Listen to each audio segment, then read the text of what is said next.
Hi, I am Oryelle Clements. I work at Pulsar as Associate Research Director. We focus on social listening insights, and I'm here today to talk to you all about how to utilize narrative intelligence to unlock deeper social insights. So, narrative intelligence, for those who are perhaps coming to the premise for the first time, is a analytical method that allows the researcher or anyone to examine the explicit sort of threads or narratives of a conversation or category. We at Pulsar talk about our narrative AI as a search engine of public opinion. We use it to detect and to summarize the various different elements of the conversation as well, and the tool can actually rank them as well. So you can really see what the major elements are within the first minute or two of being introduced to the topic area. As researchers, this has been incredibly beneficial because it allows us to have an incredibly robust bottom-up approach. We're able to see the conversation as it occurs online and able to pull out these kind of key hypotheses to test within our data set. And this really supports us to better direct analytical attention and strengthen the overall approach of our insight generation and strategic output. So we have some examples to talk about here. I'll try and go through them as quickly as possible. The first I'm going to talk through is a brief that we had about lab-grown diamonds. Lab-grown diamonds is something that at the time of the brief was just blossoming within Europe, particularly. It had already been around in America and some kind of key Asian markets. And so we wanted to understand what the current perception was in order to best advise and strategize in marketing positioning. These are some of the key narratives that the tool pulled out, and I'm going to talk through two or three of them here. But I do want to isolate incredibly quickly that from these narratives, just on the top line, you're able to identify some key marketing USPs, such as luxurious. It offers insight into influencer partnership, like celebrities are always being incredibly beneficial in generating buzz. It offers us an audience insight, which is Gen Zs. It offers us a USP for the overall strategy, which is eco-consciousness, and it also identifies a clear pain point within lab-grown diamonds, which is the sentimentality that mined diamonds can elicit, especially within a key product like engagement rings. So we immediately have a multi-pronged approach going into the research brief that we were then able to respond to with agility and test those hypotheses to see how they can all ladder up into the end result, which is insight-based strategy for the client. So I want to talk about just two of them here. Gen Z's evolving into cultural tastemakers and eco-consciousness.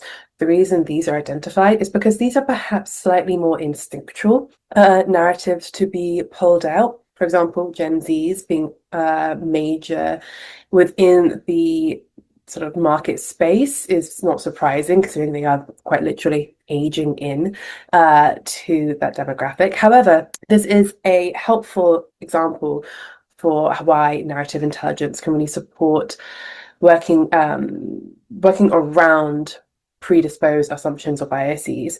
Going into this project, I would have assumed that we'd be talking about older demographics just simply due to the financial sort of viability of those different market groups. And yet, with this narrative, we were able to do some desk research. We were able to sort of direct our time and energies most efficiently.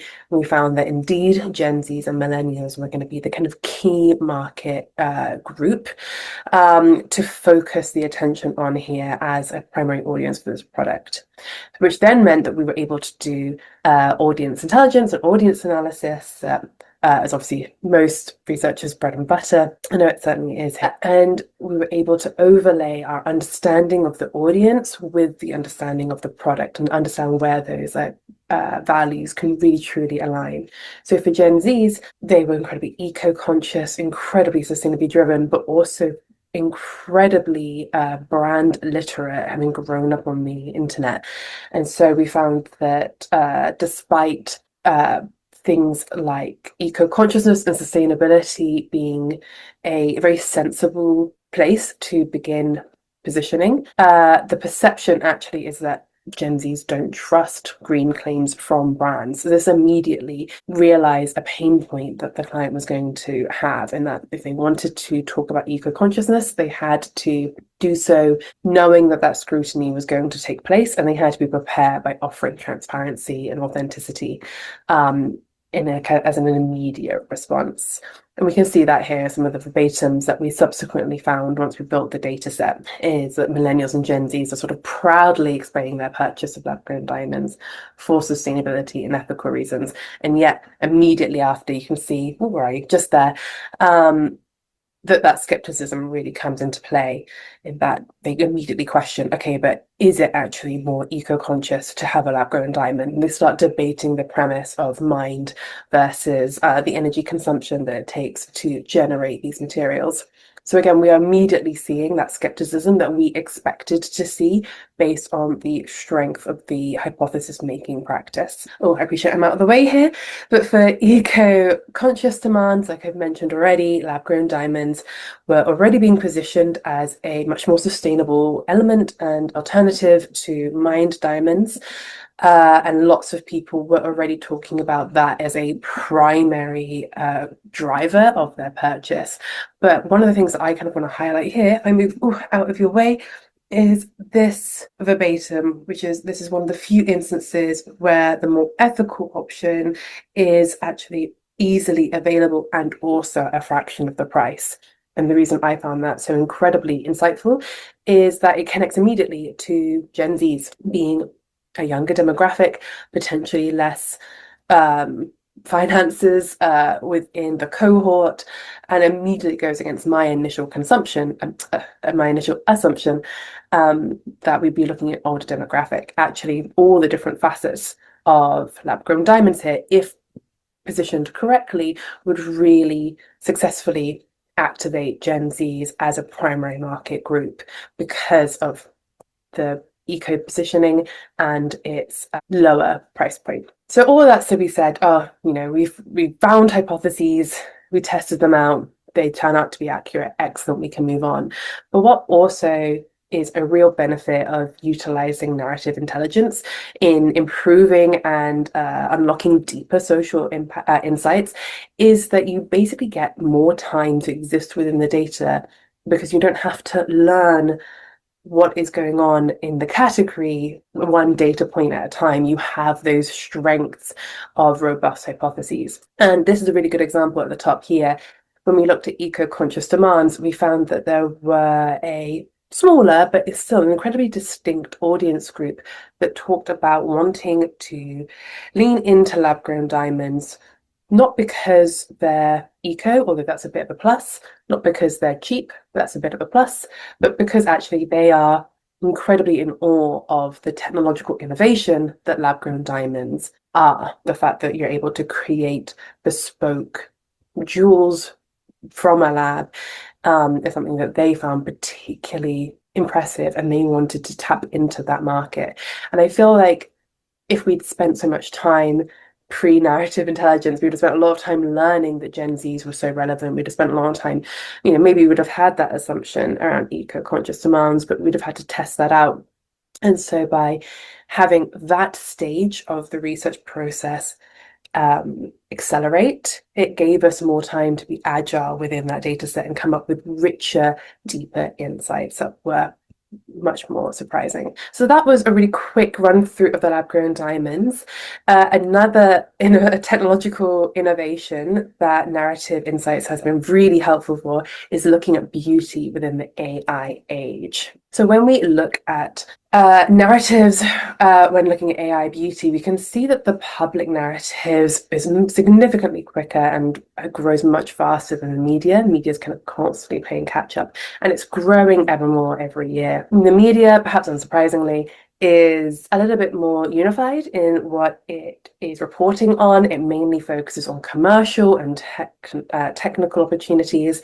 You can see here with the peaks and troughs going along, and then you have that slightly more consistent narrative, which is that AI is transforming retail and fashion, and sort of undecided whether it's a positive or a negative there. It's just a kind of consistent through line. But when we compare that to the public narratives, we see a lot more diversity. And this is really where the strength comes with narrative intelligence, especially with social listening and on online space, is that it can really reflect the dynamism and the fluidity of human conversation and kind of public discourse. We can see here, I'll pick up just a few. The AI is making beauty more accessible versus AI endangers authenticity. These public narratives are much more diverse and they're openly debating the speculative technology from everything from affordable beauty tech to ethical and cultural dilemmas. From this point, we were then able to break down the research based on these kind of key hypotheses and test what people are actually saying about it and like get that granularity. So for societal implications, there was a real concern that AI is going to herald away from authenticity and create a world of amplified, unrealistic beauty standards. Like AI generated influencers and brands and content.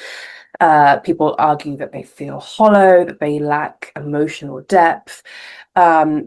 And they argue as well that they are replicating kind of long-standing gender biases, typically overwhelmingly against women, as we can see on this chart here. And that the fact that maybe AI could actually be used to sort of perpetrate broader social issues.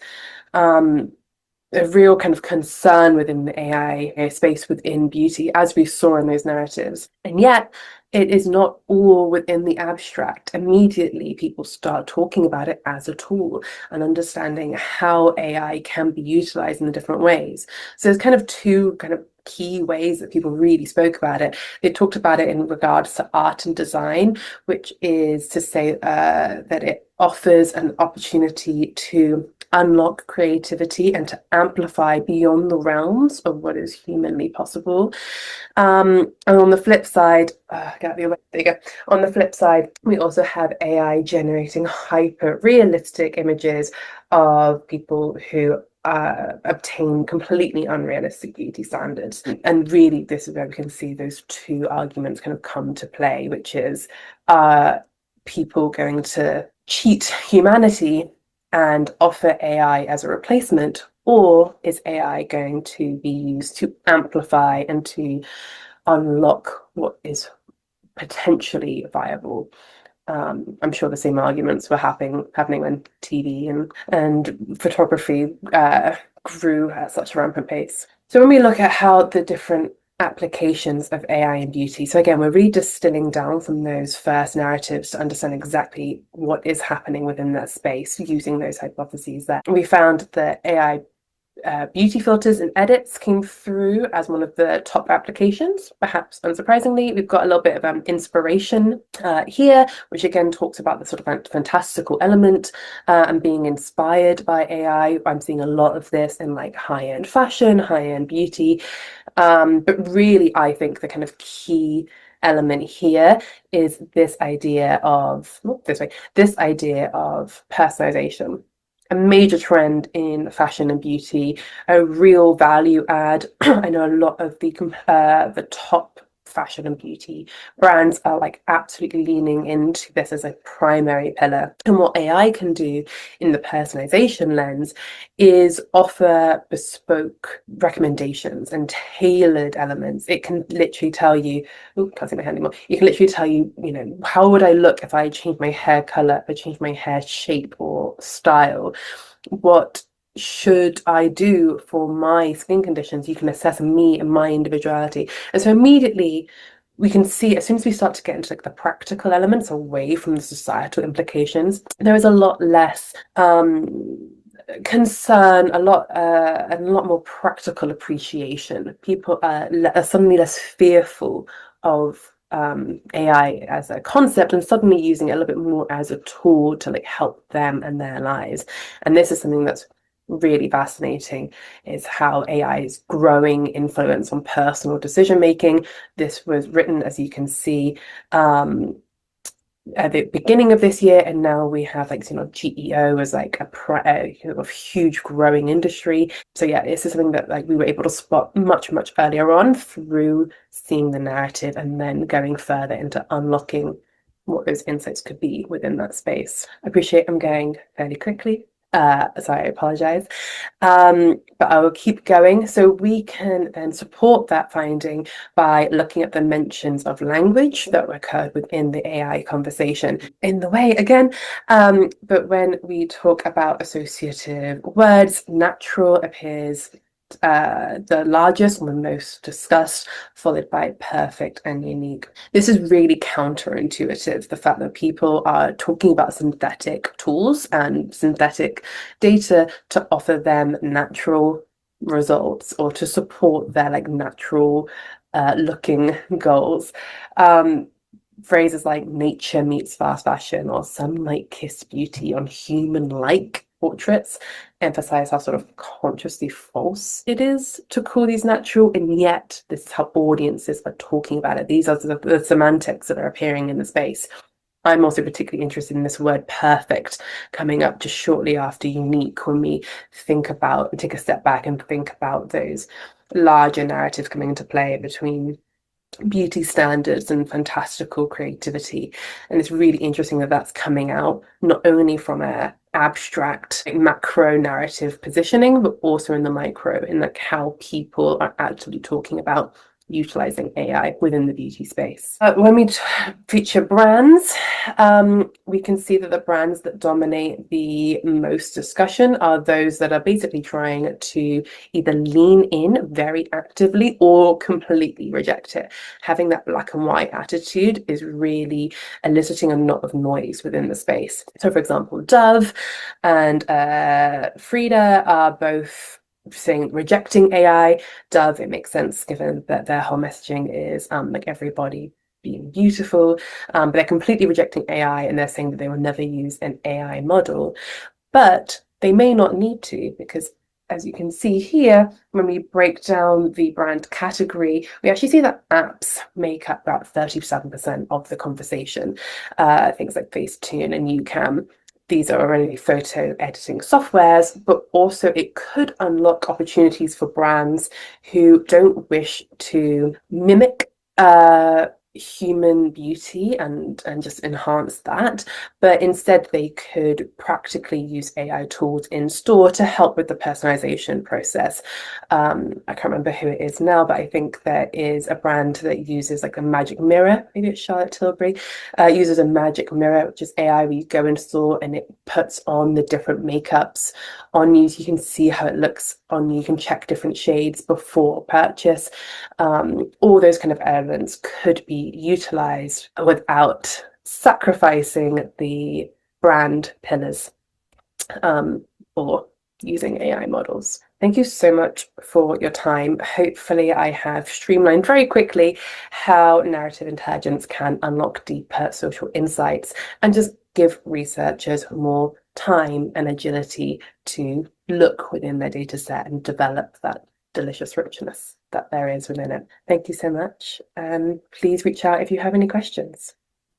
Bye. Thanks, Oryelle, and we'll start looking for questions.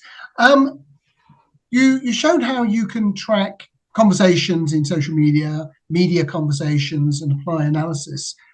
Linking back to the previous presentation, are you able yet to follow any of the conversations that are happening between people and AI platforms? Because I wonder what those conversations might tell us about beauty. It's really interesting, yeah, listening to the other presentations here and like seeing how they can all apply.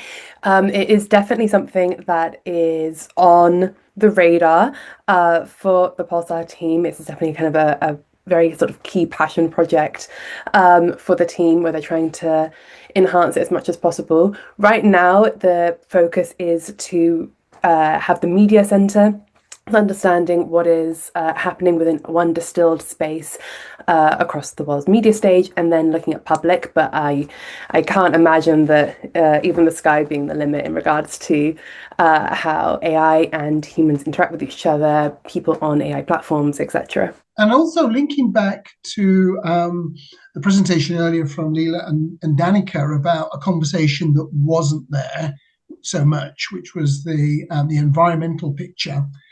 I come from sort of an older woke generation, and I thought we were going to hear about conflict diamonds and blood diamonds. And is it sometimes the case that what is not there is quite interesting? Because it didn't sound as though that dialogue about diamonds was there at all. Yeah, absolutely. That was something that was I found so interesting and found very helpful using narrative intelligence. Is I came to the project with a lot of presumptions and my own thoughts and opinions about the diamond trade, and you were able to kind of filter through all of those and really see not only the conversations that emerged. I mean, some of them very instinctual, Yeah, very relevant in fashion or relevant to celebrity culture, but yeah, also the ones that really didn't come into play. So for the lab grown diamonds at the time of research, it was less honestly about the ethical concerns, although that was a factor, but honestly more about the fact that it was cheaper. Oh, it was something that was able to let you read it have greater value for and kind of tap into that consumer culture of getting something of arguably high value or something that looks high value for less money. So it's really interesting to see how these narratives evolve. Maybe if we check back in, we'll see more of those like ethical conversations come through, mind diamonds, blood diamonds, etc. Or perhaps the consumer lens will be even greater and it'll be even more about the intrinsic value of the product.